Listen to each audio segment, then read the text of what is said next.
मुहावरा में खुश आमदीद। मेरे साथ आरफिद भट्टी साहब, जनाब शहजाद हुसैन भट्ट साहब और मैं हूँ सईद काजी। कुछ खबरें नाज़रीन और एक ख़ास हम इम्पॉर्टेंट एक ब्रेक थ्रू जो मेडिसन की दुनिया में हुई है वो हम आखिर में आपसे बात करेंगे शुगर के हवाले से। नून लीग और पीपीपी पावर शेयरिंग जो पर तय हो चुका है सुना राजी हो गया, मगर क्या फार्मूला तय हुआ है भट्टी साहब आपसे पूछेंगे। नवाज शरीफ साहब वापसी पर कुछ गारंटीज़ जाते हैं और शायद सऊदी अरब से चाहते हैं मुबैना तौर पर। सेहत कार्ड की सहूलत को महदूद कर दिया गया है और ये क्यों किया गया है? क्या ये अब तकरीबन ऑलमोस्ट इनफेक्टिव हो गया? 8,000 रुपये जो बिजली का बिल देगा वो उस सहूलत से नहीं हो सकता और जो मुल्क से बाहर जाएगा वो भी इस सहूलत से मुस्तफ़ीद नहीं हो सकता। $3 अरब फाइनली आ गए और वक्ती तौर पर जो ख़तरा था वो टल गया है इस डिफ़ॉल्ट का, मगर यह लॉन्ग टर्म सोल्यूशन क्या होगा ये हम बाद में बात करेंगे। बड़ी साहब आपकी तरफ आता हूँ। ये लीग और पीपीपी बहुत दिनों से वहाँ पे बातें हो रही थी और एक ओहदों की बांट पर एक सिटिंग हो रही थी। क्या खबरें आपके पास? बिस्मिल्लाहिर्रहमानिर्रहीम। भाई साहब, अफसोसनाक बात यह है कि 13 जमातें मिलके 15 माह में जो मुल्क को 70 साल पीछे धकेल दी है, दुबई में होने वाले पुरतकल्लफ खानों में एक भी हतमी फैसला नहीं हो सका। दोनों के रिकमेंड करता निगरान वज़ीर आज़म के नाम कैंसिल कर दिए गए हैं। जनूबी पंजाब से एक नाम डिस्कशन किया जा रहा है और फैसला अंपायर पर जाएगा। अभी तक पीडीएम की जमातों के दरमियान सिर्फ एक खत्मी बात हुई है, जब तक के तरीके इंसाफ को साइड पे नहीं किया जाता किसी भी सूरत में इलेक्शन जीतना मुमकिन नहीं है। क्योंकि आसिफ अली जरदारी ने नवाज शरीफ साहब को मैसेज भेजा है कि आपने हमारे साथ वही किया जिसे हमें शहीद बेनजीर भुट्टो रोकती रहती थी।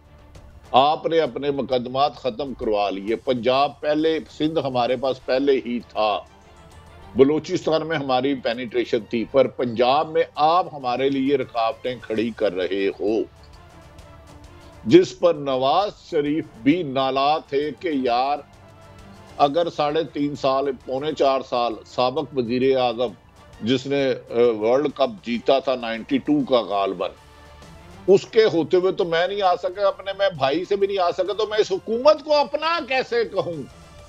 अब जुलाई के महीने में कुछ लोगों का ख्याल है कि पीडीएम के रास्ते में रुकावट जो अवाम और पीडीएम में दीवार खड़ी कर दी है तहरीक इंसाफ ने, जिसे अबूर करना पीडीएम की 13 जमातों के इख्तियार में नहीं।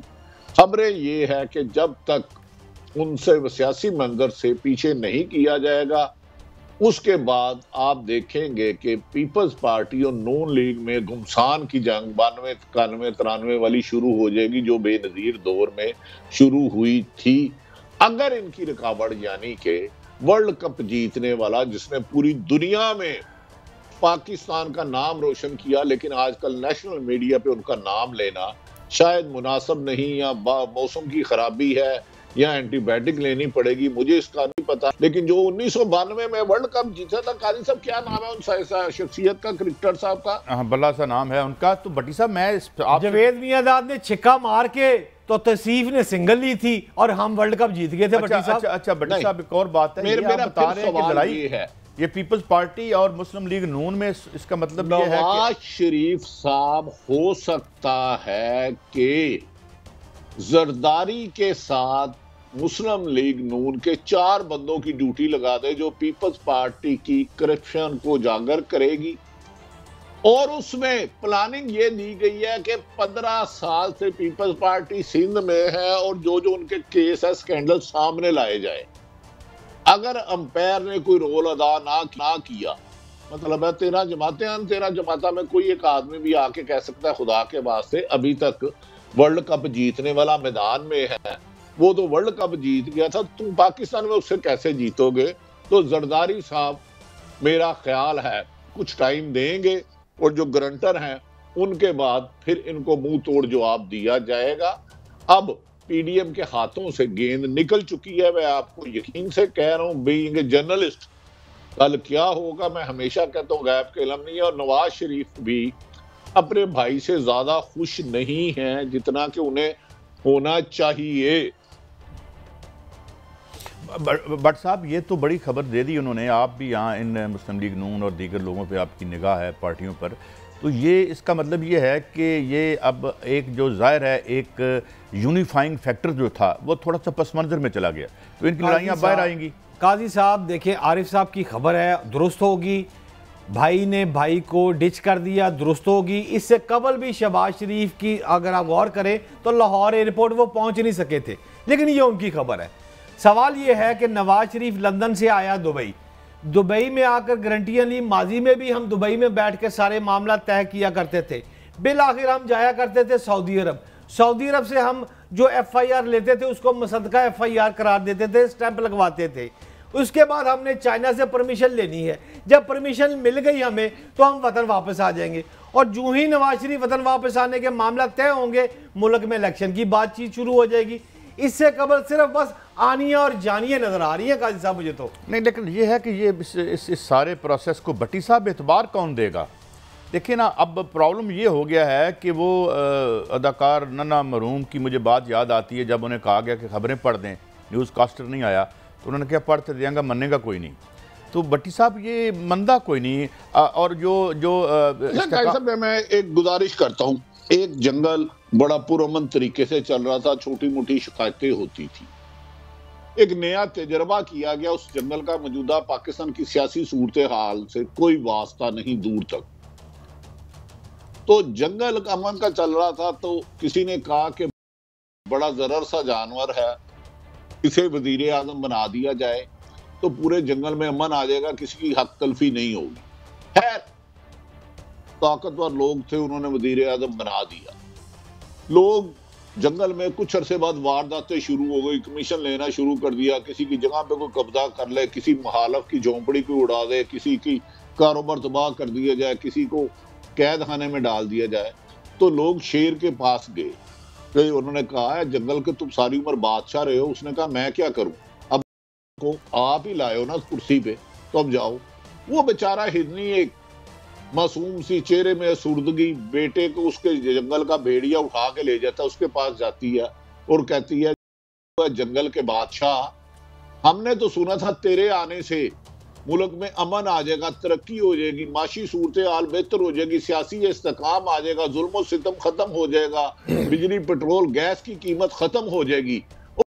गुस्से में आता है, कहता मेरे होते में ये जुल्म हुआ, मैं कपड़े में ये कर दूंगा, वो कर दूंगा। है जज्बाती हो जाता है, जोशे जज्बात में तो मार्जिन होता है, एक दरख्त से दूसरे से तीसरे चौथे उसने में हिरनी गिरने वाली हो जाती है। कहती है जंगल के बादशाह, मैं फरियाद लेके आई हूँ, मेरी फरियाद दूर करो, मेरा बच्चा यरगमाल बना लिया। उसने कहा तेरे बच्चे को तो नहीं मैं छुड़ा सकता, लेकिन मेरी आनियां जानियां इससे कोई कमी नहीं। अच्छा भट्टी साहब, एक खबर और भी है, 50 मुल्कों में जाए, एक खबर सैकड़ों मुल्कों में जाए, 10 महीने ताहीर करके IMF से डील कर ले, क्या उसके नतीजे में मुझे ये बताएं पाकिस्तान में महंगाई में कमी आई, क्या बिजनेस इंडस्ट्री में कॉन्फिडेंस आया, क्या बैरून मुल्क से इन्वेस्टर आ रहे हैं, पाकिस्तान में सियासी इस्तेकाम हो चुका है, 13 जमातें मिलके। भट्टी साहब वो तो इससे दूर भी कहीं नहीं है, ये इस्तेकाम वाली भट्टी साहब अगर आज का इंडेक्स आप देखें तो आज जो इंडेक्स था वो रिकॉर्ड पाकिस्तान की हिस्ट्री बनी है। मतलब कि अप्रैल 2022 में अगर आप देखें ना, जब नून लीग की हुकूमत आई थी शहबाज शरीफ साहब की, तो उस वक्त 1700 इंडेक्स था। आज जब मार्केट पहले दिन खुली है तो 2200 पे खुली है। यकीनन स्टॉक एक्सचेंज में ऊपर आई है, $3 अरब आया, इसमें कोई शुबा नहीं। लेकिन जिस वक्त पाकिस्तान में एक पैरामेडिसल से एक डिस्प्रिन के लिए लोग तरसते थे, आज भी तरसते हैं, साफ पानी के लिए तरसते हैं, बच्चे की रोजगार के लिए किसी वजीर, किसी मशीर, किसी ताकतवर के सजदे में। भट्टी साहब आजान की ब्रेक है, पाकिस्तान में चंद लोगों के पास अरबों डॉलर थे घरों में, तो ये एक अजान की ब्रेक है, अच्छी बात है, लेकिन इनसे कितने चूल्हा जला, मुझे वो बता दें। ब्रेक की तरफ जा रहे हैं, अजान की ब्रेक से हम वापस आएंगे तो बात करेंगे कि नवाज शरीफ साहब क्या गारंटी जाते हैं सऊदी अरेबिया से, और उन्हें क्यों यकीन है चौथी दफा पावर में आने के ज़मन में, क्या सिलसिला है, एक ब्रेक के बाद।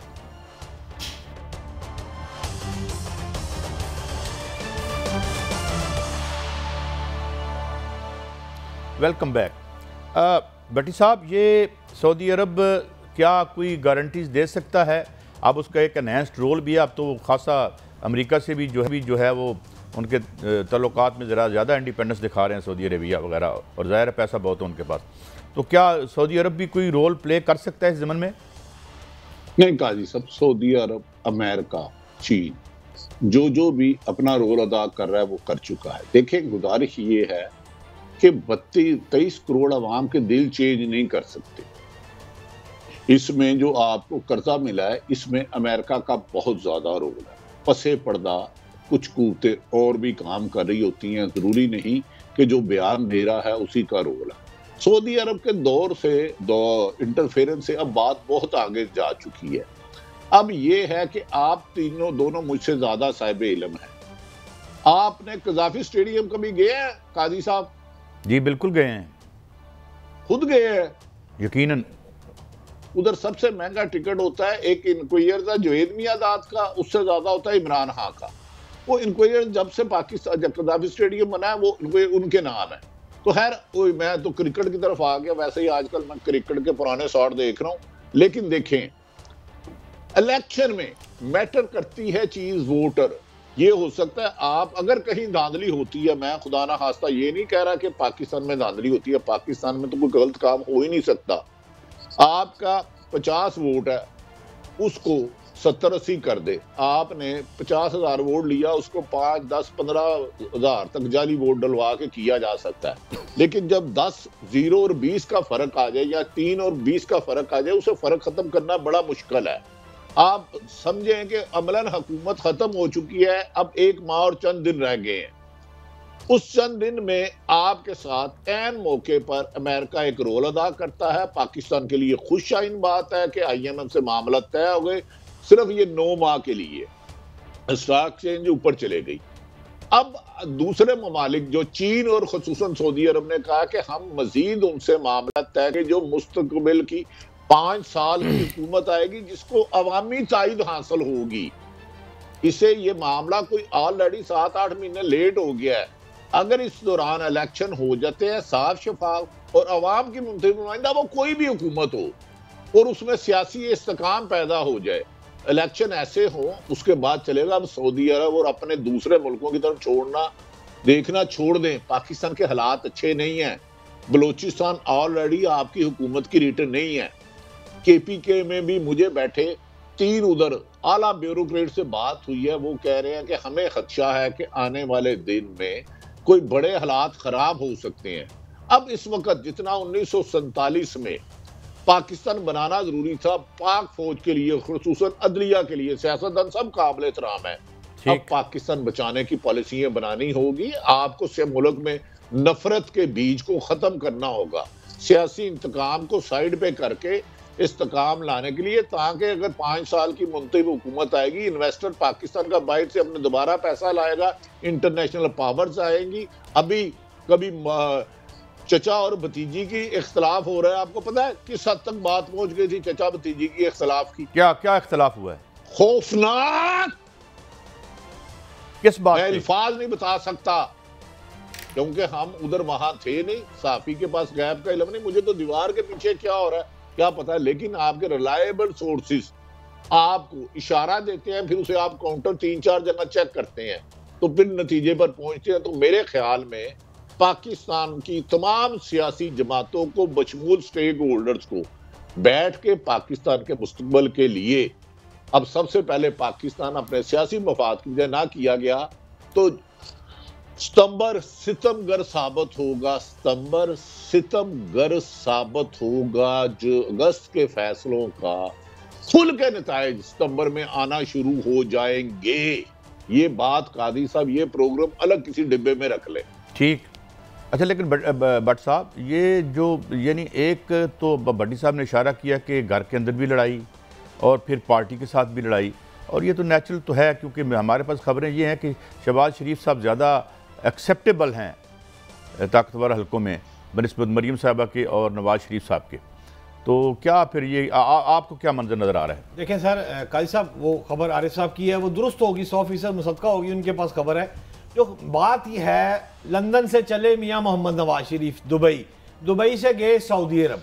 अब सऊदी अरब जब वो पहुंचेंगे तो MBS मोहम्मद बिन सलमान की जो 11 रुकनी कमेटी है, जो बुजुर्ग है, जो उनके साथ होते हैं, जो उनके बड़े हैं, जो उस मुल्क को चलाते हैं, वो मियां मोहम्मद नवाज शरीफ के साथ एंज पक्के। अब वो 11 अफराद से अगर ग्रीन सिग्नल जो आप गारंटी फरमा रहे थे अभी कि गारंटियां लेनी हैं, तो गारंटियां अगर वहां से सऊदी अरब से मिलती हैं तो फिर तो लंदन जाके अपना सामान उठा के मियां साहब वतन वापसी की राह हमवार करेंगे, वरना फिर हम मियां साहब लंदन में ही बैठेंगे। ये बात तो एक जगह तय है, लेकिन सवाल यहां पर यह उठता है कि आप इस बात पे भी जरूर गौर करें कि पाकिस्तानी वोटर की हैसियत से आप और मैं वोटर हैं, और अगर हमारे फैसले दुबई, लंदन या सऊदी अरब में हो रहे हैं तो क्या ये लम्हा फिक्रिया नहीं है? फिर ये क्या जमहूरियत है? फिर हम क्या बात कर रहे हैं? हमारा मौजू क्या है? यार बात ये है कि ये तो फैसले कब से हो रहे हैं वहीं पे।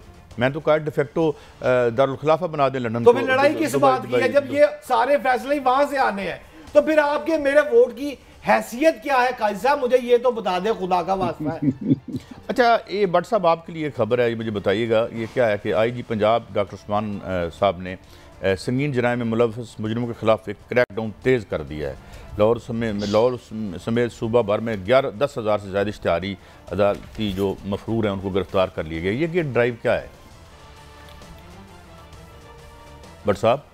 काजी साहब, बात यह है इंटरपोल के जरिए 88 गिरफ्तारियां जो हैं वो हैं, एक बात। सवाल दूसरा ये है कि इस वक्त चंद रोज कबल इस टॉपिक पे बैठने से पहले आप ही फरमा रहे थे कि मेरे बैंक से 4 दफा ATM किसी ने मार के पैसे निकाल दिए, नाम आपने बताया नहीं। मैंने आपको नहीं ATM से निकाल के ले गया, स्कैम किया मेरे बैंक में, आपका वारदात हुई। फिर मैंने भी उस वक्त आपको एक बात बताई थी कि जनाब ATM मशीन में गया तो यहाँ खंजर रख के मुझसे भी अल्लाह की रहमत से वो 25,000 रुपए मेरी गरीब की हकलाल की कमाई वो भी ले गए। अब शायद भट्टी साहब लंदन से मुझे को पाउंड शाउंड भेज दे तो मेरा काम चल जाएगा।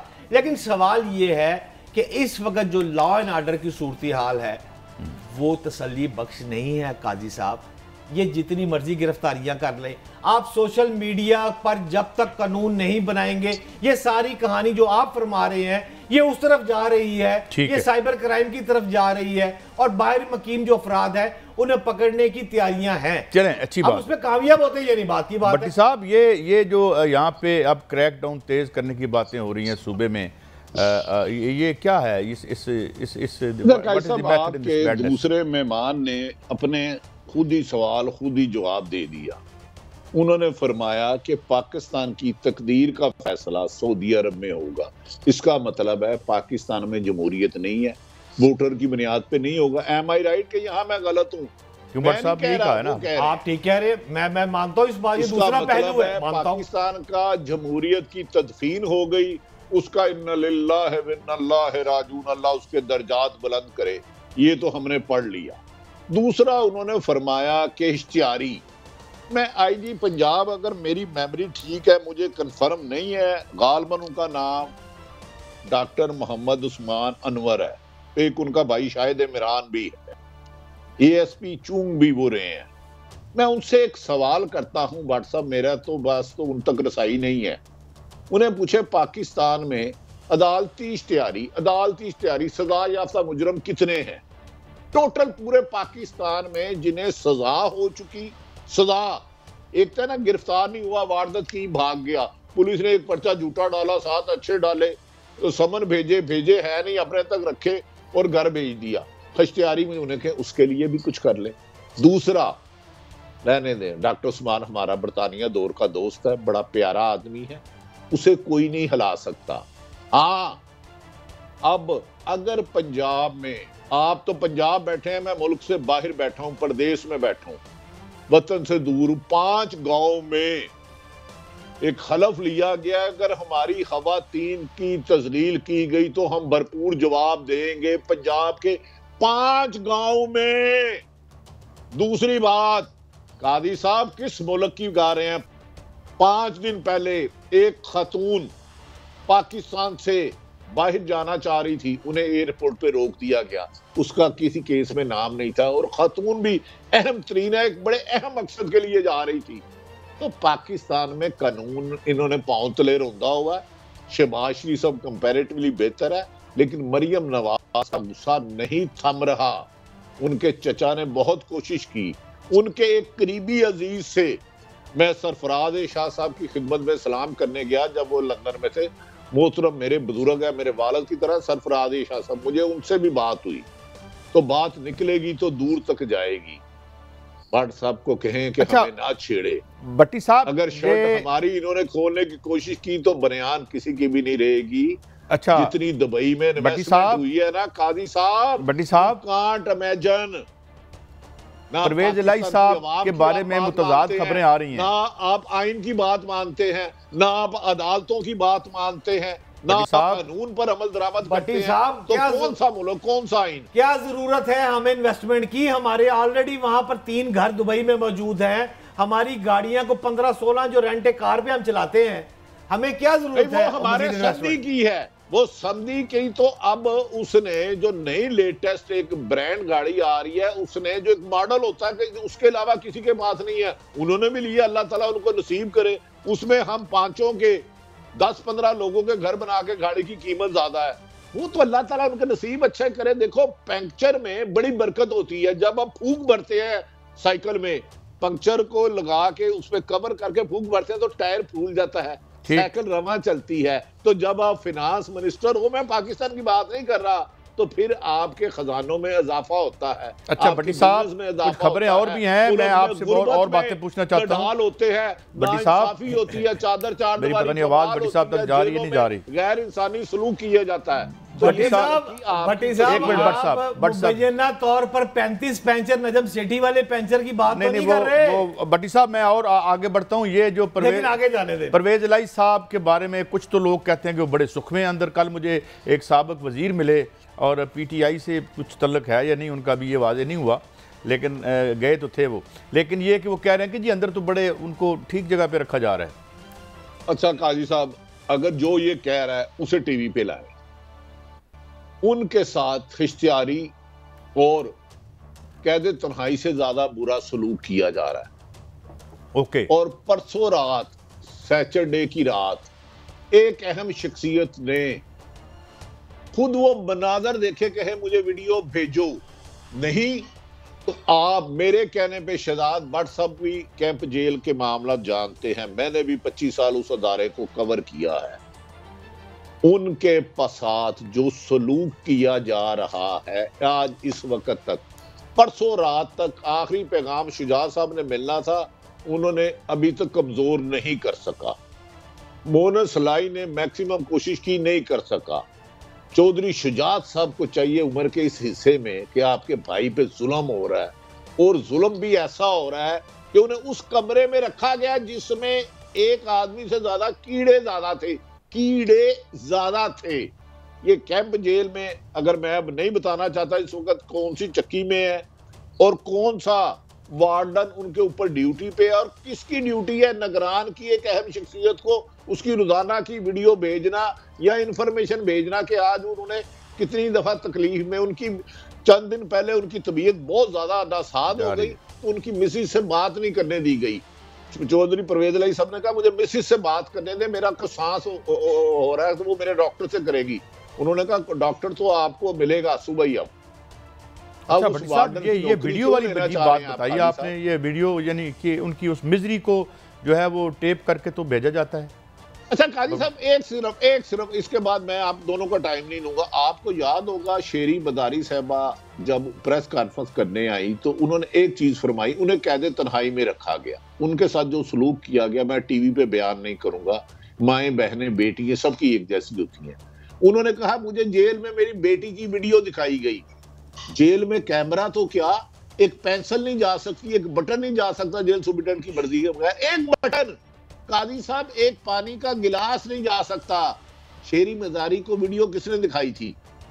अगर और सुना है वो रिश्तेदार है परवेज इलाही साहब को।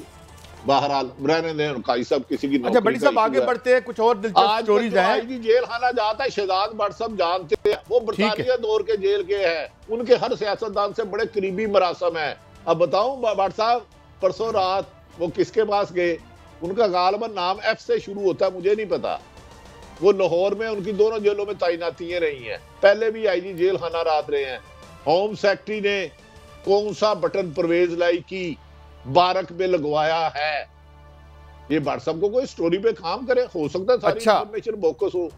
भट्टी साहब एक और स्टोरी भी है कि जो नजम सेठी साहब के दौर में जो दौर था उसका ऑडिट शुरू हो गया है और वो शायद मुल्क में भी नहीं है। भट्ट साहब आपके पास इस हवाले से कोई तफसील है?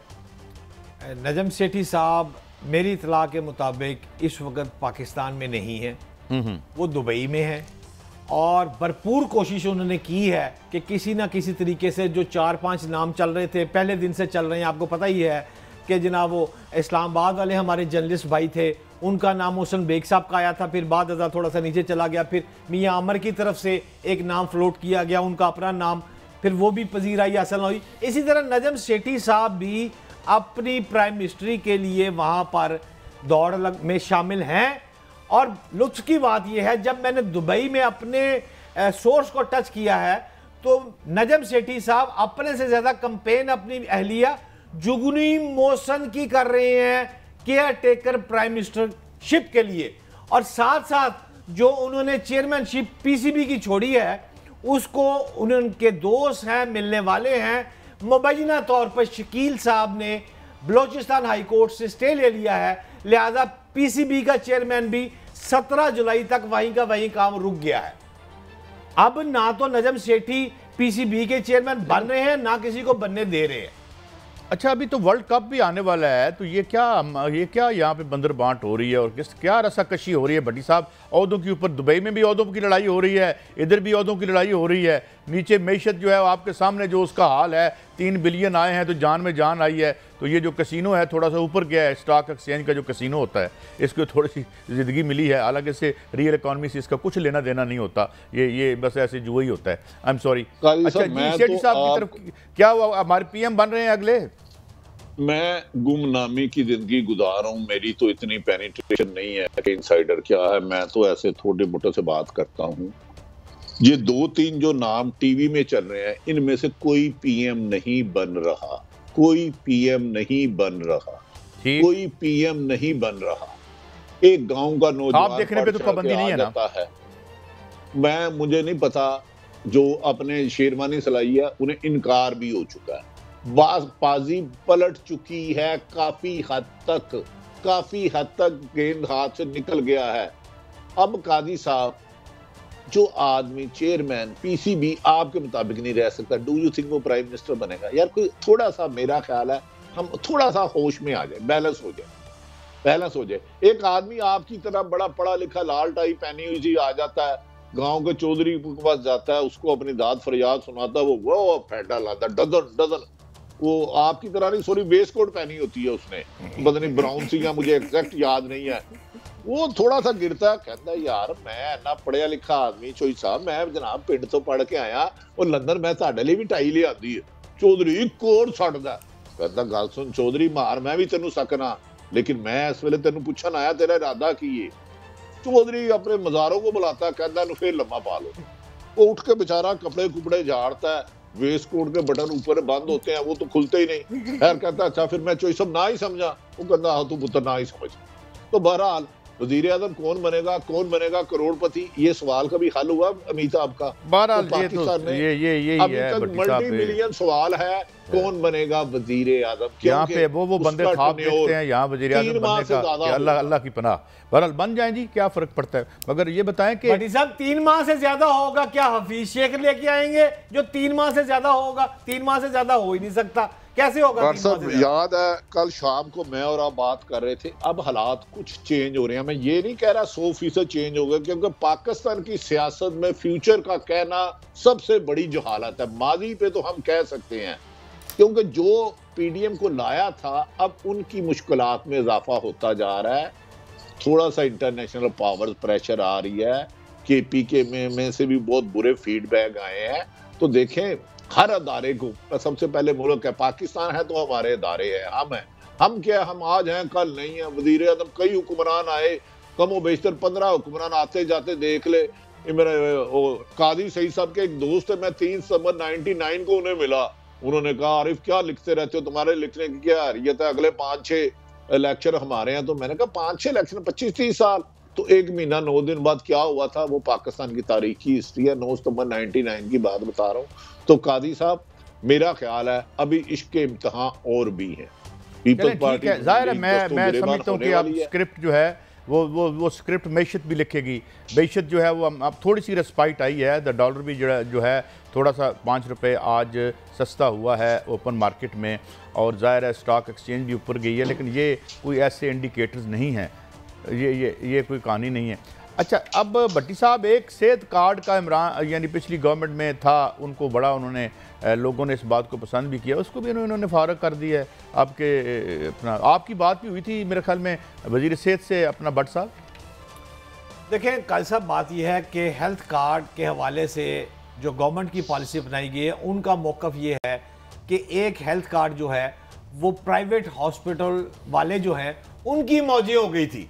वो एक गरीब आदमी को लेके आते थे और उसको, एक ड्राइवर है आपका, उसको उसने रख लिया, अब उसका 2 लाख काटा या 4 लाख काटा या 5 लाख काटा, ये उसको इल्म नहीं है। और जब तक वो सेहतमंद नहीं हुआ वो कार्ड उनकी मलकियत में ही रहता है।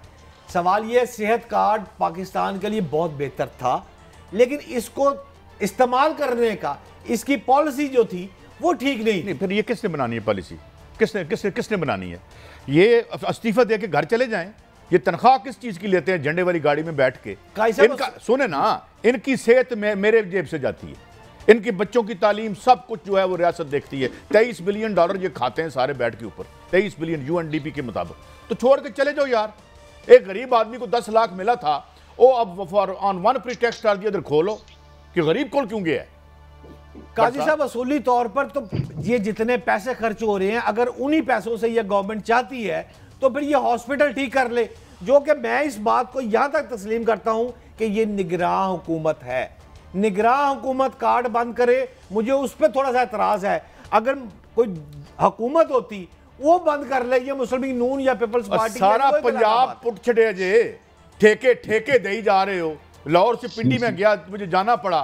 तरक्की हो रही है यहाँ पे, जितना माल ये आप तरक्कीयाती स्कीमों में खाते हैं पूरा लाहौर तो। अच्छा, अब आपने दिल पर हाथ रख के कह दें क्या उस्मान बुज़दार से मोहसिन नकवी बेहतर नहीं? यार मैं किसी का मैं आपस में मुकाबला किसी का नहीं कर रहा, ना मोहसिन नकवी साहब का कर रहा हूँ ना बुज़दार साहब का कर रहा हूँ। मुझे सिर्फ एक बात पता है कि मोहसिन नकवी साहब के दौर में भी ठेके बिकते थे और आज और बुज़दार के दौर में भी बिकते थे, नहीं बिकते।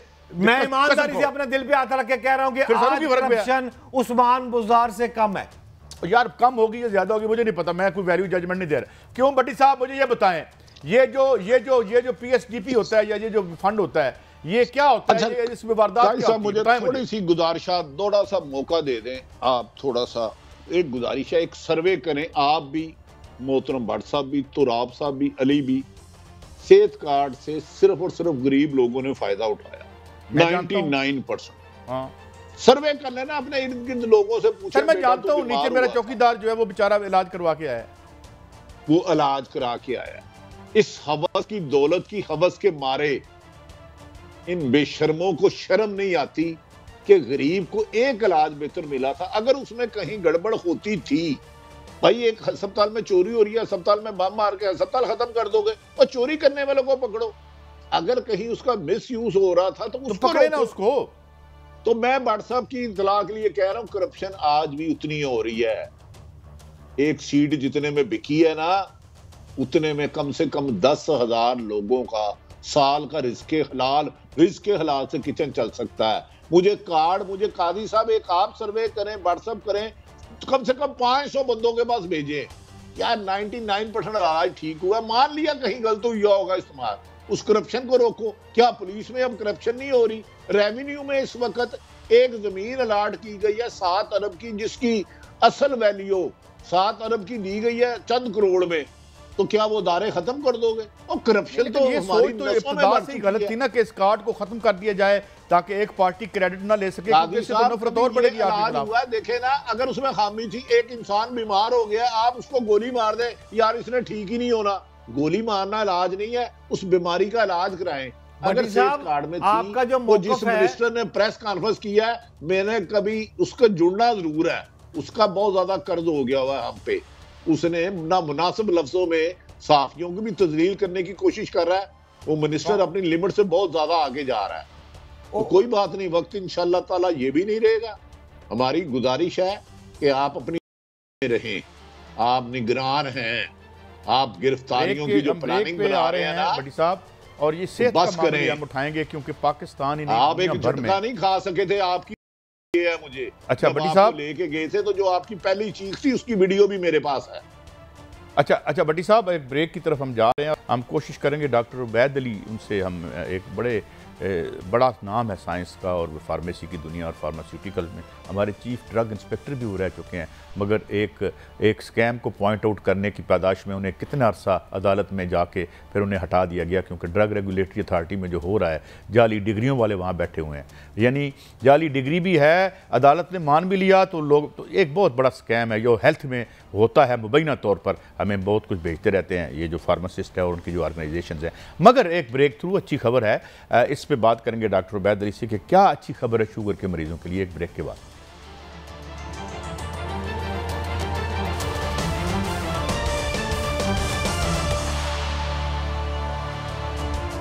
वेलकम बैक नाज़रीन। ये इंतहाई एक मुज़ी मर्ज जिसे ज़ियाबीतिस कहते हैं या शुगर कहते हैं, ये और बेशुमार अमराज की एक वजह बनती है इसकी। और मैंने एक पोस्ट देखी, डॉक्टर उबैद अली एक बड़ा मारूफ और बड़ा एक जयद नाम साइंस का और अद्वियात के हवाले से, तो मैंने फिर उनसे रब्ता किया तो उन्होंने ये खबर बताई कि ये FDA जो है, फूड एंड ड्रग अथॉरिटी ने इसको अप्रूव कर दी। डॉक्टर साहब, मेरा पहला सवाल आपसे ये है कि ये क्या इलाज है, इस तक हमारी रसाई कब होगी इस मुल्क के लोगों की, क्योंकि कोई 4 करोड़ के करीब बताया जाता है कि यहाँ लोग हैं, और क्या ये दवा हम यहाँ अपने तौर पर भी बना सकते हैं डॉक्टर साहब?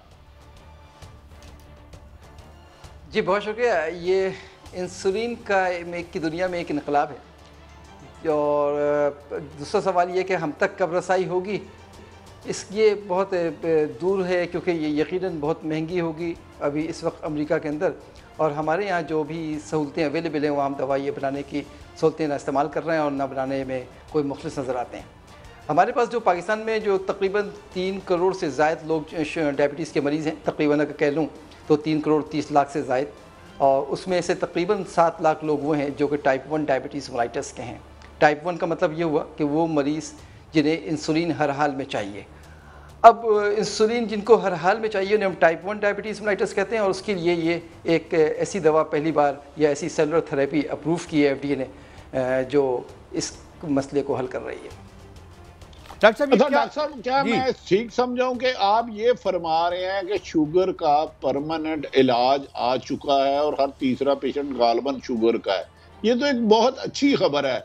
और ये एक पेशेंट पे इसका ट्रीटमेंट में कितने अखराजात आते हैं, और पाकिस्तान कब तक तवक्को रखी जा सकती है कि हुकूमत तो बड़ा दर्द रखती है कि पाकिस्तान में शुगर के पेशेंट को भी अल्लाह ताला सेहत याब करे इस दवाई से? मैं एक एक करके जवाब दे देता हूँ। पहली बात तो यह कि वाकई यही खबर है कि जिन लोगों की बॉडी में इंसुलिन नहीं बनता था, उनका जीन मिसिंग था, तो उनकी बॉडी में इंसुलिन बनना शुरू हो जाएगा। तो शुगर का जो सबसे पहला जो इंसुलिन डेवलप हुआ था, ये अगर आप थोड़ा सा याद करें तो 1 सदी पहले की बात है, 1921 की बात है, जब वहाँ कनाडा में पहली बार इंसुलिन दरियाफ्त हुई थी। आज पूरी 1 सदी लग गई, और इस सदी में भी पिछले तकरीबन अगर मैं कहूँ कि 2021वीं सदी के आगाज़ पर पहली बार जो है वो सेलुलर थेरेपी का ट्रायल शुरू किया गया, जो अब जाके ये अप्रूव हुआ है। लेकिन शुगर के मरीज़ों को 2 हिस्सों में डिवाइड किया जाता है। एक मरीज़ तो वो जिनमें इंसुलिन बनता ही नहीं है, और एक वो मरीज़ जिनमें इंसुलिन तो मौजूद होता है लेकिन शुगर बढ़ रहा होता है, वो कंट्रोल नहीं हो रहा होता है। तो पहले मरीज़ को हम टाइप 1 डायबिटीज़ मरीज़ कहते हैं, और उनको इंसुलिन देना ज़रूरी होता है। तो जिनको इंसुलिन देना ज़रूरी होता है, जिनके पास इंसुलिन बनता नहीं है, उनके लिए ये इलाज जो है वो दरियाफ्त हो चुका है। हमारे मुल्क में आने के लिए जनाब जी, हमारी जो यूनिवर्सिटीज़ हैं, हमारी जो इंडस्ट्रीज़ हैं, हमारी जो रेगुलेटरी अथॉरिटी है, तीनों को अपना माइंड सेट चेंज करना पड़ेगा। और जहाँ हम रॉ मटेरियल इंपोर्ट करते हैं, वहाँ हमें कुछ टेक्निकल लोग भी इंपोर्ट करने पड़ेंगे, टेक्निकल असातिज़ा भी इंपोर्ट करने पड़ेंगे जो साइंस की सच्चाई तक जाने की सलाहियत रखते हों।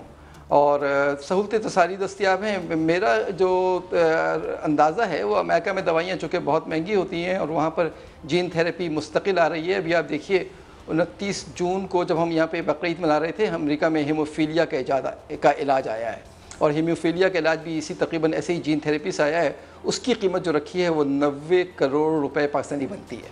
लेकिन इसके केस में यकीनन चूँकि 5 साल तक इन्होंने देखा इंसुलिन की ज़रूरत नहीं पड़ेगी, तो 5 साल तक जो इंसुलिन की कॉस्ट बनती है उस लिहाज से ये कॉस्ट लगाएंगे, और मैं समझता हूँ पाकिस्तानी 1 मिलियन की ये प्राइस रखेंगे वहाँ पर।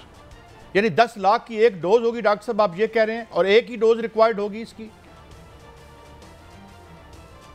अच्छा, अमेरिका में ना वो बेसिकली थेरेपी पर बात की जाती है, चाहे 1 डोज रिक्वायर्ड हो या किसी को 3 डोज रिक्वायर्ड हो, वो मेरे अंदाजे के मुताबिक तकरीबन पाकिस्तानी 1 मिलियन रुपीस की होगी, चूँकि ये अमेरिका है। अगर यहाँ पे बनाना शुरू करते हैं, इस पर कॉस्ट बनने पे कोई कॉस्ट बहुत नहीं आएगी सिवाय इंटेलेक्चुअल एबिलिटी के, क्योंकि इसका रॉ मटेरियल जो है वो पेंक्रियाज है किसी सेहतमंद आदमी का, जिसमें इंसुलिन बनाने की सलाहियत मौजूद है।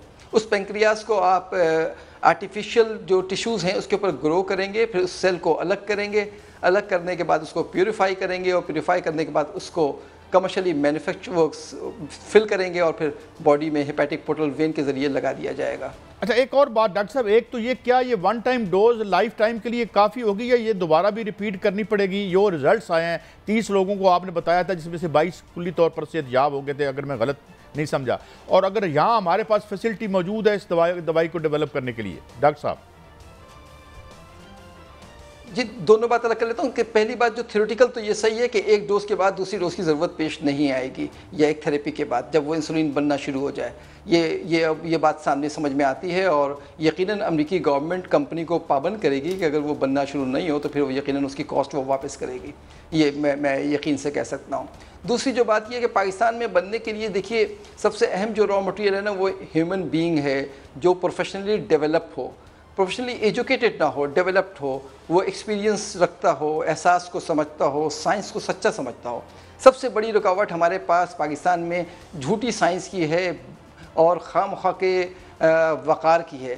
सारे इंस्ट्रूमेंट परवेज़ मुशर्रफ साहब के ज़माने में पाकिस्तान के तमाम बड़े बड़े इंस्टीट्यूट के अंदर मॉलिक्यूलर बायोलॉजी के डिपार्टमेंट खोले गए थे, बायोटेक्नोलॉजी के डिपार्टमेंट खोले गए थे, और वो तमाम डिपार्टमेंट तमाम लेटेस्ट इक्विपमेंट से इक्विप थे। अब जो ड्रग अथॉरिटी है उसको अपना माइंडसेट चेंज करना पड़ेगा कि आपकी अथॉरिटी के अंदर इंजीनियर्स रखे जाएं जो इस वक्त इनोवेशन हो रही है उसको समझ सकें। आपकी रेगुलेटरी अथॉरिटी के अंदर माइक्रोबायोलॉजिस्ट रखे जाएं जो माइक्रोबायोलॉजी को समझ सकें, मॉलिक्यूलर बायोलॉजिस्ट रखे जाएं। ये बहुत अहम मामला है जो ड्रैब के एंड के ऊपर मिसिंग है। सिमिलरली जो आपकी कंपनी है उसके एंड पे मिसिंग है कि उनकी जो अंदाज़ है मैन्युफैक्चरिंग का, वो टैबलेट बनाने का अंदाज़ और बायोलॉजिकल बनाने के अंदाज़ में ज़मीन आसमान का फ़र्क है। इसमें हमें बहुत 1000 गज की जगह और 1 एकड़ की जगह नहीं चाहिए होती है, इसमें हमें कंट्रोल्स चाहिए होते हैं, और कंट्रोल प्रोडक्ट को जो आपका सब्सटेंस है उसकी एक्सट्रैक्शन के ऊपर, उसकी प्यूरिफिकेशंस के ऊपर। अच्छा डॉक्टर साहब ये बताइएगा, एक बार सवाल रह ना जाए, ये टाइप 2 जो शुगर है ये भी बहुत ज़्यादा है, इसमें भी ये मुमद्दु मुआमन साबित होगा इसके इलाज के लिए भी? यकीनन ये उसी तरफ कदम है। देखिए जब एक बार ये तय हो जाए कि आप उस जीन के ऊपर काबू पा सकते हैं जो जीन इंसुलिन को रिलीज़ करता है और शुगर को रेगुलेट करता है, तो आपने तो मेन इंजन पे काबू पा लिया। फिर जिसने जहाज़ पे काबू पा लिया उसके लिए कार पे काबू पाना कोई बहुत बड़ा मसला रह नहीं जाएगा। और इसका मतलब ये है कि जो शुगर की वजह से दीगर बीमारियां गुर्दों की होती हैं और बेशुमार इसकी है रेपरकशन, तो ये इसका मतलब है कि इससे उन पर भी रुकावट आएगी। ये तो बड़ा रेवोल्यूशन होगा। नहीं, रेवोल्यूशन तो आ चुका। अगर आप देखिए पिछले 5 सालों में सारा जो काम हो रहा है वो जेनेटिक इंजीनियरिंग के ऊपर हो रहा है। आप रोज़ बरोज़ नई नई दवा वो बायोलॉजिकल की तरफ जा रही हैं। अब आप तो नहीं देख रहे कि कोई केमिकल एंटीबायोटिक आ रहा हो, केमिकल हाइपरटेंसिव आ रहा हो। ज़्यादातर जो तवज्जो है बड़ी कंपनीज़ की जो नई दवा की वो बायोलॉजिकल की तरफ है। जी जी डॉक्टर साहब, आपने जैसे फरमाया है कि इंसुलिन के 100 साल पूरे होने के बाद, यानी 1 सदी और 2 साल के बाद अब ये दवाई आज़ाद हो गई है, जो बहुत बड़ी खुशखबरी है। यहाँ तक तो दुरुस्त है। पहली बात मुझे ये बता दें कि इसमें जो रकम आएगी वो कौन कमाएगा? हुकूमत को आप क्या सुजेस्ट करते हैं ताकि आवाम को आसानी हो सके और ये आवाम तक पहुँच सके? और तीसरी आखिरी बात आपसे पूछना चाहूँगा कि ये कहा जा रहा था कि नोबल इनाम मिलेगा जो शुगर का दरियाफ्त करेगा। ये 3 बातों को आप किस नज़र से देखते हैं, ज़रा इस पर रहने भाई फरमाए। देखिए जिसने सबसे पहले इंसुलिन का इजाद किया था उसको नोबेल प्राइज़ मिला 2023 के अंदर। वो कमर्शियली लिली ने अवेलेबल कर दिया था। अब तकरीबन 1 सदी के बाद जो ड्रग आई है ये डिस्कवर किया है एक कंपनी ने, किसी एक इंडिविजुअल ने डिस्कवर नहीं किया है। जो अप्रोच अडॉप्ट की गई है सेलुलर थेरेपी के ऊपर, इसके ऊपर ऑलरेडी बड़े बड़े जो इनामात हैं वो दिए जा चुके हैं उस मतलूबा साइंटिस्ट को। तो अब रही बात पाकिस्तान में, तो पाकिस्तान की हुकूमत को मैं यही इल्तिजा करूँगा कि वो अपनी क़ुव्वत को पहचाने, अपने जवान बच्चों की क़ुव्वत को पहचाने, अपनी तालीमी सलाहियत को पहचाने, और अगर फ़र्ज़ कर लीजिए उन्हें जहाँ रॉ मटेरियल इंपोर्ट करने की ज़रूरत पड़ती है, मशीनें इंपोर्ट करते हैं, वहाँ वो टेक्निकल लोग भी इंपोर्ट कर लें और उस टेक्नोलॉजी को यहाँ पे ट्रांसफ़र करें। दुनिया आसान है, दुनिया साइंस की ज़बान में बात करती है, सदाकत में बात करती है, वो कोई फिर मसला नहीं होगा उसको डेवलप करना। तो डॉक्टर साहब ये कितना, वैसे क्या आपने कोई अंदाज़ा लगाया है कि कितनी इन्वेस्टमेंट दरकार होगी किसी प्राइवेट कंपनी को या सरकार को इसको यहाँ इंडिजिनसली तैयार करने के लिए?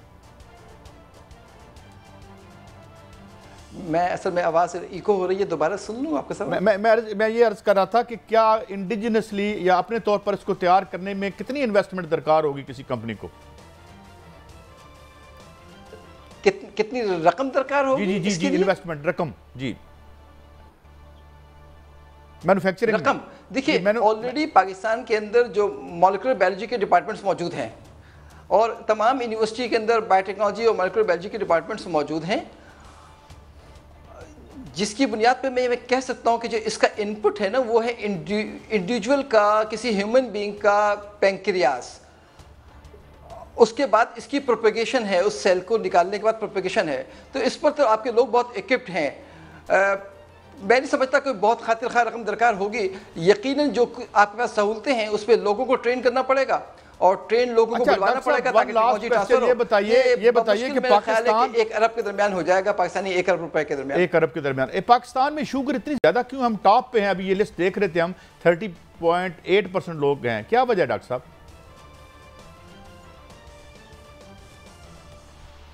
शायद मेरी आवाज़ उन तक नहीं पहुंच सकी डॉक्टर साहब। बहुत शुक्रिया डॉक्टर साहब जी। मेरी आवाज़ पहुंची आप तक? ये इतने ज़्यादा शुगर क्यों है यहाँ?